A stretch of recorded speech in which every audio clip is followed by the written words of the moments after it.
Zviri sei? Ndambofunga kuti ndimbokugadzirira kachividhiyo aka ke-binary option trading. Mazhinji vairequesta kuti varikuda kudzidziswa how to trade binary options, kuti tinotanga sei binary option.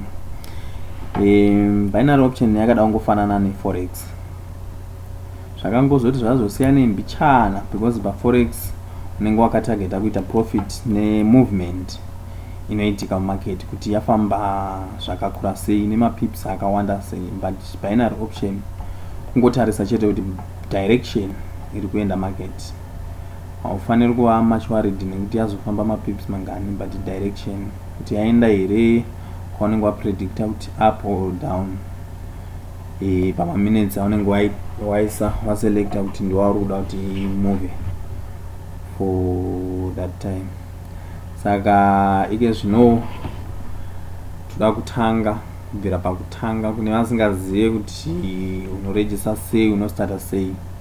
Iyi video ichakubatsira, inonyanya kubatsira wese even professional asina chanotogona kutrade already but achida ma-strategies, but ma-strategies ndichazenge ndichiposta later. Pakutanga apa pandoda kuti timbodila nekuregister the basics zvinonidwa nema-beginners zvavanoda zvacho kuti vatange kutrade. Obviously kuti utrade binary unonida internet, laptop kana mobile device, phone, smartphone. Handinyatsoziva zvangu vane ma-Apple products kuti mafruits enyu aya anokwanisa here kutrada. Handina ruzivo, asi pane vane ma-Android phone binary option unokwanisa kutrada. Kana une tablet binary option unokwanisa kutrada. Kana une laptop desktop unokwanisa kutrada. Hatizozivi hedu vemafruits kuti zvakamira sei.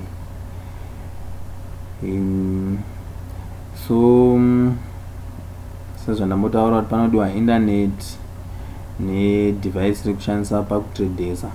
Kana wakuzoda kutrada live panenge pakudiwa nemari, saka zvinhu izvozvo zviri important. But kudzidza zvako hapana mari inonidwa, panongonidwa zvinhu zvandataura izvozvo zviviri chete, because zvimwe zvese zviripo for free.